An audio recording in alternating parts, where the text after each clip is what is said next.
wabarakatuh. Selamat pagi dan salam sejahtera selalu buat kita semua. Hari ini saya dapat porsi 2 kali kegiatan ini sebagai pembaca doa, sebagai moderator. Dikira seperti kiai kata saya ini. Mohon maaf, saya izin mulai 1 Oktober ini saya sudah dipindahkan tugas di Puskesmas Pandanaran. Alhamdulillah diberi amanah sebagai Kepala Puskesmas Pandanaran. Matur sekali Mbak Sri Mulyani tadi disampaikan. Terima kasih teman-teman semuanya. Pada hari ini kita semuanya adalah anggota-anggota klinik dari anggota PKFI seluruh wilayah Jawa Tengah yang sangat-sangat hebat sekali, dan saya akan memberikan sedikit tentang kurikulum VT yang tadi dikatakan sama Mbak Sri Mulyani bahwa hari ini narasumbernya yang pertama dan kedua adalah narasumber yang hebat-hebat sekali. Dari yang sudah pernah menjadi akreditasi paripurna klinik dan lain sebagainya. Hari ini akan diberikan adalah tentang Dr. Ita, yaitu tentang Success Story of Clinical Akreditasi.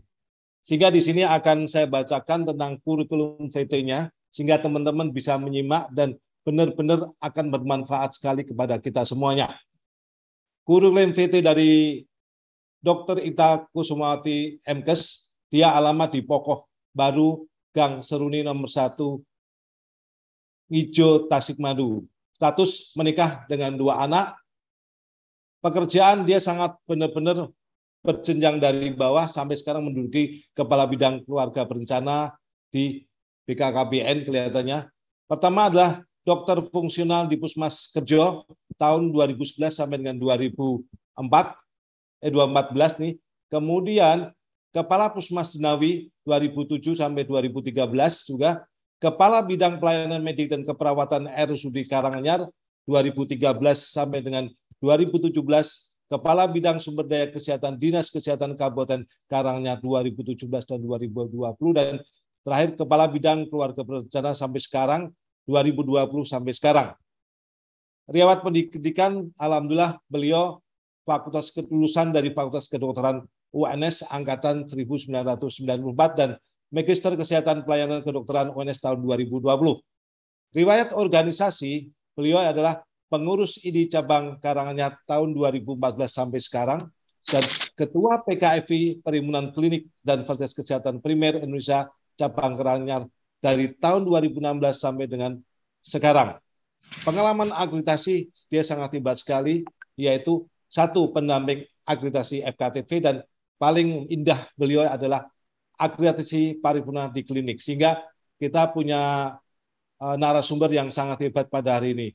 Hari ini beliau akan menyampaikan tentang tadi saya sampaikan adalah Success Story of Clinical Akreditasi. Monggo Mbak Ita, waktu dan tempat kami persilakan dan kami beri waktu 20 menit. Monggo Mbak Ita. Oke. Matur nuwun Dr. Samsudin. Bismillahirrahmanirrahim. Assalamualaikum warahmatullahi wabarakatuh. Selamat pagi teman-teman semuanya. Jadi matur nuwun kesempatan yang telah diberikan kepada saya ya untuk sekedar sharing ya. Jadi ini sesi sebelum sesi berat di materi-materi nanti ya. Ini adalah sekedar sharing untuk memberikan semangat kepada kita semua bahwa sebetulnya mempersiapkan akreditasi itu menyenangkan ya. Itu yang mungkin kata pertama yang harus kita tanamkan ya di dalam image kita, bahwa menyiapkan akreditasi itu menyenangkan. Jadi jangan ada beban. Nanti kalau ada beban nanti malah semakin berat, nanti malah tidak sampai sesuai dengan tujuan. Saya share screen atau di share screen panitia? Saya share screen ya, saya coba share screen sebentar. Baik. Sudah terlihat? Ampun ya, karena ya waktu saya terbatas. Jadi ini pengalaman kami selama akreditasi. Ini yang scan panitia ya. Baik, ya, oke. Saya akan menyampaikan success story of clinical accreditation. Jadi next ya. Ini sekedar pengenalan, kami kenalkan klinik yang saya pimpin ya selama ini. Ini adalah klinik Pratama Rawat Inap Gria Husada 2 yang ada di Karanganyar, di Tasikmadu Karanganyar. Kami berdiri tahun 2011 di bawah naungan CV Putra Mandiri Sejahtera. Akreditasi paripurna, mendapatkan akreditasi paripurna tahun 2019. Kami punya jumlah karyawan 50, ya ini nanti akan menjadi gambaran bahwa klinik yang karyawannya tidak banyak pun insya Allah bisa nanti dengan pendampingan para pendamping yang insya Allah siap untuk mendampingi panjenengan. Dengan 1 dokter spesialis layanan primer, 11 dokter umum, 2 dokter gigi, dan tenaga nakes lainnya. Kami layanan 24 jam, ada rawat jalan, rawat inap, dan persalinan. Next, ini sedikit gambaran apa yang ada di kami sehingga nanti bisa memberikan, nanti persiapan akreditasi itu seperti ini. Next. Ini layanan yang ada di kami ada layanan UGD 24 jam, next. Kemudian ada layanan umum, ini layanan umum kami, di mana layanan umum kami memang 24 jam, karena kami dekat dengan pabrik, sehingga banyak sekali pasien yang hanya rawat jalan yang datang jam 11:30 itu juga banyak. Next. Ini KIA kami ya, ruang KIA kami yang pelayanan USG, KB, imunisasi, baik imunisasi anak maupun imunisasi dewasa ya. Jadi kami ada imunisasi vaksin internasional, vaksin meningitis. Next. Kemudian ada ini di pendaftaran kami ya, di pendaftaran layanan pendaftaran kami yang kami sudah menggunakan SIM klinik yang terintegrasi dan kami sudah menggunakan e-rekam medis yang insya Allah sudah mulai paperless. Next. Ini farmasi kami ya, di farmasi kami ada ruang farmasi juga ruang PIO ya, pemberian informasi obat juga ada di gudang farmasi. Next. Ini layanan gigi kami ada layanan gigi pagi dan sore juga. Ini nanti diakreditasi, ini PPI-nya mungkin perlu lebih diperhatikan ya. Kemarin lebih dari pengalaman ini yang menjadi titik beratnya di PPI itu banyak di poligigi. Next. Kami ada pelayanan rawat inap ya, pelayanan rawat inap dengan 10 tempat tidur, kemudian pelayanan persalinan juga. Next. Ini ruang penunjang kami, ada beberapa penunjang karena kami memang rawat inap ya, jadi harus banyak penunjang seperti laboratorium, kemudian ada laundry, TPS B3, kemudian ruang sterilisasi. Kami terpusat ya, semacam CSSD di rumah sakit, jadi tidak ada sterilisasi yang berada di masing-masing unit, tapi terpusat dalam satu unit. Next. Nah, sekarang ini adalah pengalaman akreditasi, perjalanan akreditasi kami ketika kami mempersiapkan akreditasi sejak tahun 2018. Jadi persiapan kami sekitar mungkin 1,5 tahun lebih. Kenapa agak panjang? Itu karena memang di awal-awal itu kami mengalami kesulitan karena masih sangat minim sekali untuk mendapatkan workshop, untuk mendapatkan pelatihan, untuk mendapatkan informasi, itu masih minim sekali. Sehingga memang kami butuh waktu yang relatif lebih panjang, membutuhkan waktu yang relatif lebih panjang untuk bisa melakukan pemahaman terkait dengan instrumen akreditasi. Nah, ini adalah langkah persiapan akreditasi ya, mulai dari lokakarya, kemudian workshop atau pelatihan, self assessment, penyusunan dokumen, implementasi dan penilaian prasurvei. Kemudian setelah itu ada survei. Next, satu gambar. Next. Nah, ini jadi teman-teman mungkin kita perlu patut bersyukur di mana sekarang mendapatkan pelatihan akreditasi termasuk hari ini tuh sangat-sangat mudah, bahkan bisa menggunakan Zoom dengan biaya yang relatif murah. Ini dulu kami pertama kali untuk sekedar tahu apa itu akreditasi dan pelatihan akreditasi, itu kami harus mencari pelatihan dan ini pelatihan pertama yang kami ikuti dengan 3 hari workshop dengan biaya 5.500.000 untuk 1 orang. Jadi relatif sangat mahal ya menurut kami ya. Tapi ya gimana lagi, itu memang harus kita penuhi. Nah, ini perjalanan berikutnya adalah setelah saya mendapatkan pengalaman mengikuti akreditasi, mencoba untuk memberikan lokakarya kepada teman-teman semua karyawan klinik. Jadi ini bukan hal yang mudah karena kita mengikuti workshopnya juga terbatas, yang mengikuti juga hanya 1 orang, kemudian harus menyampaikan kepada seluruh karyawan, dan kemudian akhirnya kita kesulitan yang dulu kami alami adalah kita berusaha memahami instrumen akreditasi itu ya sesuai dengan sepemahaman kami. Jadi awal-awal mungkin wis salah ora popo gitu, yang penting ayo kita jalan dulu gitu. Jadi ini yang dulu kita lakukan, berusaha untuk menjelaskan beberapa instrumen yang ada di dalam penilaian akreditasi. Next.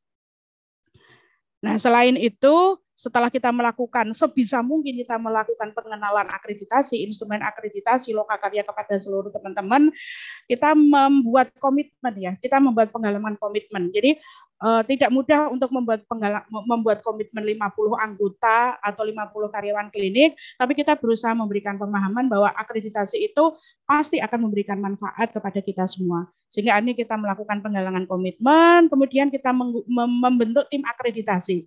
Pembentukan tim akreditasi ini juga mengalami bongkar pasang, karena awalnya kita juga belum begitu paham ya.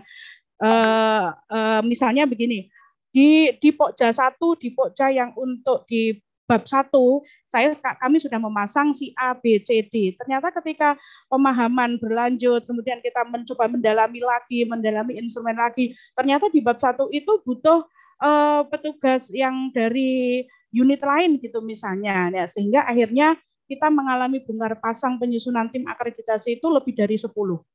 Tidak masalah, karena learning by doing, tidak masalah. Jadi dengan itulah kami jadi lebih paham dan lebih paham lagi terkait dengan apa yang harus dilakukan di dalam akreditasi.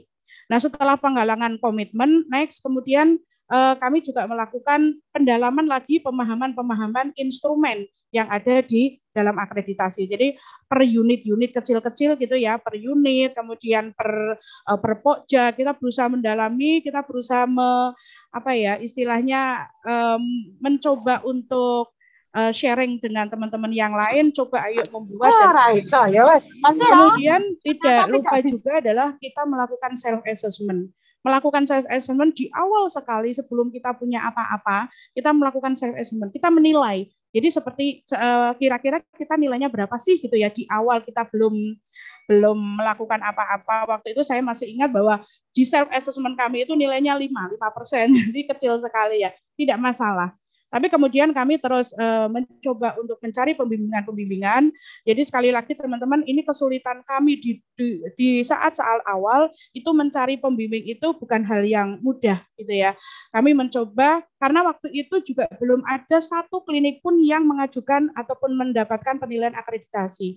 Sehingga akhirnya kami mengundang dari teman-teman puskesmas yang sudah melakukan akreditasi untuk misalnya pelatihan mutunya, kita mengundang dari teman-teman rumah sakit, misalnya untuk pelatihan PPI-nya dan seterusnya. Jadi bukan hal yang mudah untuk mendapatkan pembimbingan pada saat itu. Next. Tapi alhamdulillah kita tetap semangat. Nah, kemudian kita mencoba untuk melakukan penyusunan dokumen. Setelah ada pembimbingan, kita lebih paham lagi.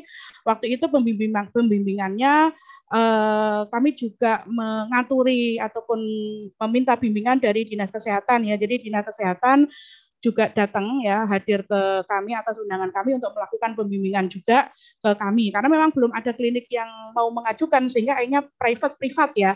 Jadi Dinas Kesehatan yang datang kepada kami. Juga tak lupa terima kasih kepada Dr. Dewi, Ketua PKFI Wilayah Jawa Tengah yang berkenan untuk melakukan pembimbingan langsung ke klinik kami. Juga ada dari kepala dinas ataupun dari surveyor yang kami undang untuk melakukan pembimbingan. Ini kita susun dokumen, mencoba untuk menyusun dokumen sesuai dengan pemahaman. Jadi ya inilah suasana keriuhannya, karena klinik 24 jam kita harus mengatur mana yang harus melakukan pelayanan, mana yang harus menyusun akreditasi. Ini mungkin jangan ditiru ya, karena penyusunan dokumen yang waktu itu ya beginilah, jadi SKS, jadi bagaimana kita harus bareng-bareng untuk bisa semangat. Ini dokumen yang kemudian kami susun berdasarkan standar, kemudian kami simpan sesuai dengan standar yang sudah ditetapkan di dalam dokumen akreditasi. Next. Nah, selain itu,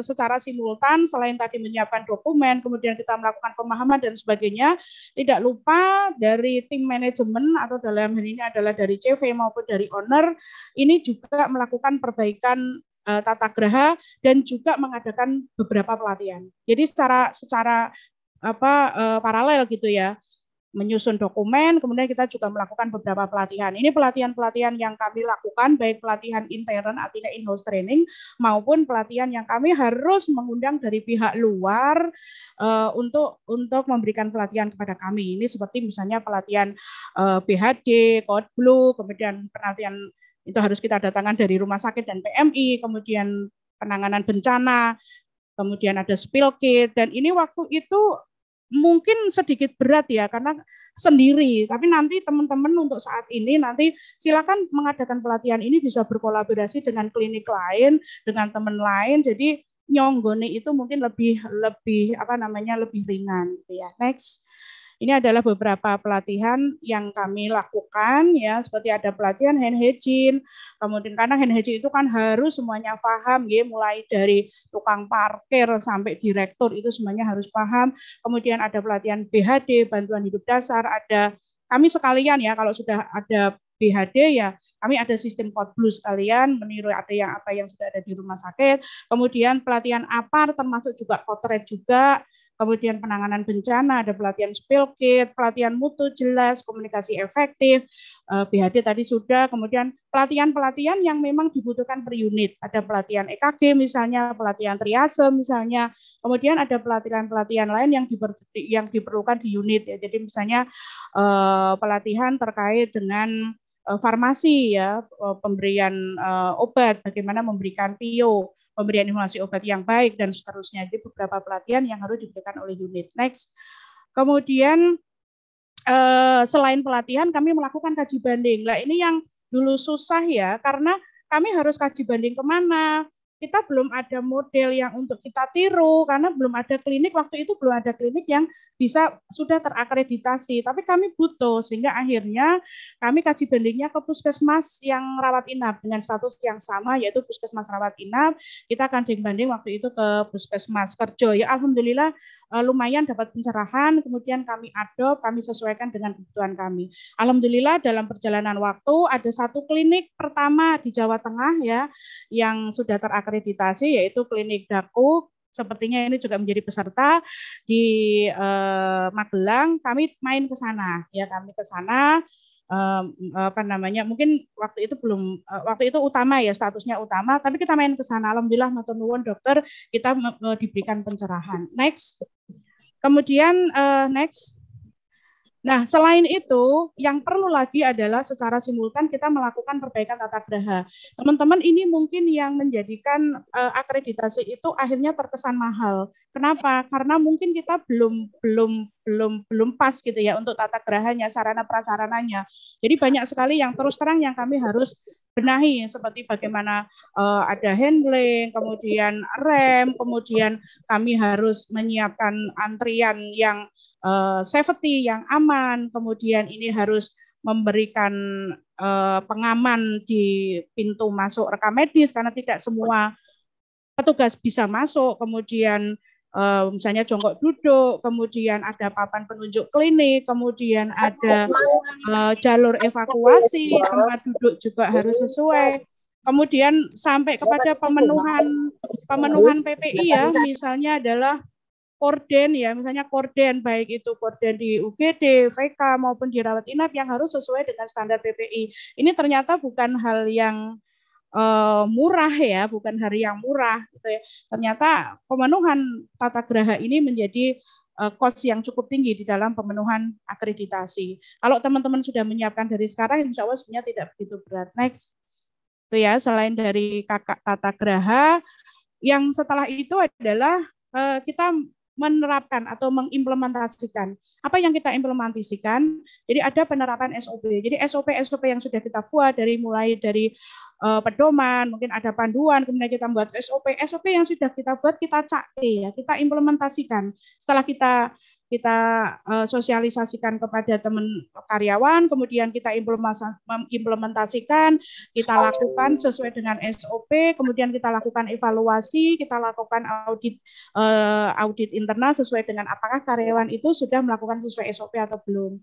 Kemudian ada penerapan rekam medis, karena rekam medisnya kan harus kami ganti terus terang. Kenapa? Karena dulu mungkin belum sesuai dengan swab. Apalagi kalau sekarang harus swab Y gitu ya. Itu kita penerapan rekam medis, bagaimana teman-teman dokter dan semuanya itu harus melakukan penulisan rekam medis secara lengkap dan seterusnya. Juga penerapan mutu. Jadi mutu yang sudah kita tetapkan, kemudian kita lakukan, kemudian kita nilai. Kemudian pelaporan-pelaporan, jadi misalnya ada pelaporan KTD dan seterusnya yang harus kita lakukan implementasi, termasuk audit internal dan jangan lupa PDCA. Ya, jadi plan, do, check, action. Kalau sekarang PDSA ya mungkin ya plan, do, study, action, dan seterusnya. Ini implementasi, kemudian next. Ya, setelah kita implementasikan, ini mungkin soal implementasi ya, tadi implementasi mutu, kemudian implementasi lain-lain, ini ada beberapa mungkin yang perlu sedikit saya sampaikan ya, apa yang sudah terimplementasikan. Salah satunya, ini saya cuplik saja, salah satunya adalah bagaimana pemenuhan kami untuk sasaran keselamatan pasien. Ada 6 ya sasaran keselamatan pasien, misalnya yang pertama adalah ketepatan identifikasi pasien. Jadi kami mengubah rekam medis, kita tata kembali rekam medis, kemudian bagaimana balik lagi identifikasi pasien yang pertama itu ya, itu kita menggunakan misalnya gelang untuk resiko jatuh di pasien rawat inap maupun pasien rawat jalan, kemudian komunikasi efektif, kita memberikan komunikasi efektif bagaimana kepada pasien. Next, yang ketiga sasaran keselamatan yang ketiga seperti meningkatkan kewaspadaan obat. Jadi kita tata kembali bagaimana penataan lasanya, high alert dan seterusnya. Kemudian yang keempat, ketepatan lokasi, ini ya, ada ketepatan lokasi identifikasi dan seterusnya. Yang kelima, sasaran keselamatan pasien, misalnya yang kelima, next. Ya, ini resiko infeksi ya, tadi sudah, kemudian juga mengurangi resiko jatuh, pemenuhan tata graha. Next. Nah, ini sekarang penilaian di akreditasi. Pas penilaian akreditasi sebelumnya, kalau dulu akreditasi itu 2 hari. Dulu akreditasi 2 hari sebelumnya. Akreditasi itu 2 hari. Jadi ini mungkin banyak sekali suka dukanya ya. Jadi teman-teman tidak harus melakukan seperti ini ya. Jadi kalau dulu kan kayak apa ya, lomba-lomba untuk melayani surveyor itu sampai ada karangan bunga ini ya, mungkin kita lihat ya. Kemudian ya seperti ini kita dalam tanda kutip nyubyo surveyor gitu ya. Kadang karena merasa bahwa nanti kalau nggak seperti ini nanti kita nggak dapat nilai bagus lah, seperti itu ya. Kita harus menyiapkan pada saat itu bagaimana masing-masing surveyor itu harus disiapkan tempat yang berbeda. Kalau dulu kan UKP ya sama admin, jadi UKP sendiri, admin sendiri. Ini benar-benar ngecek pada saat di situ, sampai ngecek, ini dicek hand hygiene-nya, sampai dicek ke petugas parkir, kemudian benar-benar surveyor ngecek sampai sedalam-dalamnya itu ke seluruh ruangan ya, surveinya ke seluruh ruangan. Kemudian yang di hari kedua setelah selesai semuanya, ini ya alhamdulillah teman-teman saya dapat surveyor, 2 orang surveyor yang sangat baik menurut kami ya, sangat baik menurut kami, sehingga selain menilai juga membimbing ya. Dan yang satu hal mungkin ya jadi note bagi kita bahwa kita siap untuk memenuhi perbaikan. Jadi non sewu, misalnya contoh ketika ada dokumen yang mungkin kurang pas, menurut beliau langsung kita selesaikan, langsung kita revisi dan kita serahkan, itu nanti nilainya bisa menjadi 10 gitu. Dan satu yang menarik mungkin ya, karena saya siapkan itu 2 orang tukang, terus terang ya, ini trik aja ya. Saya siapkan 2 orang tukang, barangkali ada tata graha yang menurut surveyor itu belum pas. Nah, kebetulan itu ada kami kan untuk yang pintu itu membuka keluar ya. Ada pintu UGD itu kami memang tidak membuka keluar pintu UGD. Ternyata dari surveyor, pertama kali surveyor rawo ini pintu UGD kok tidak membuka keluar. Jedok siap gitu ya. Waktu itu karena ada tukang siap, pintu UGD langsung kami pindah buka keluar. Belum ada 1 jam ya, itu kami sudah memberikan laporan kepada surveyor bahwa dok pintu UGD sekarang sudah membuka keluar. Itu saya nggak tahu itu menjadi poin apa tidak, tapi beliau itu sangat senang sekali, berarti perbaikan mutu itu, perbaikan yang sesuai dengan standar itu bisa langsung dilakukan. Next. Ini slide terakhir. Ya, jadi setelah akreditasi, alhamdulillah, bukan slide terakhir ya, 2. Alhamdulillah mendapatkan akreditasi paripurna, dan apa yang kita dapatkan setelah akreditasi, sistem menjadi tertata. karyawan menjadi tertata dalam sistem kerjanya. Kemudian kepercayaan meningkat, kepercayaan masyarakat juga meningkat. Kami setelah itu melakukan kerjasama dengan pihak ketiga itu mudah sekali, karena mereka percaya, termasuk kerjasama dengan perguruan tinggi maupun kerjasama dengan mitra bisnis ya ibaratnya. Kemudian insiden juga sangat minimal. Kita menjadi mitra Dinkes yang dipercaya oleh Dinkes untuk melakukan beberapa program yang tidak ataupun belum diberikan kepercayaan pada klinik lain. Seperti misalnya awal-awal itu ya vaksin COVID itu dipercayakan ke kami. Kemudian seperti triple eliminasi BSHG, HIV dan sebagainya itu kami satu-satunya klinik yang bisa.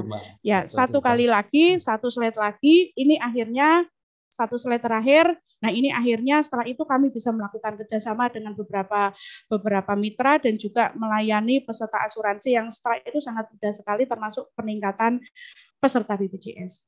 Demikian teman-teman yang bisa saya sampaikan, sekedar sharing session saja di klinik kami, dan doakan juga ini kami juga sama berproses untuk reakreditasi, karena terakhir akreditasi kami November 2022,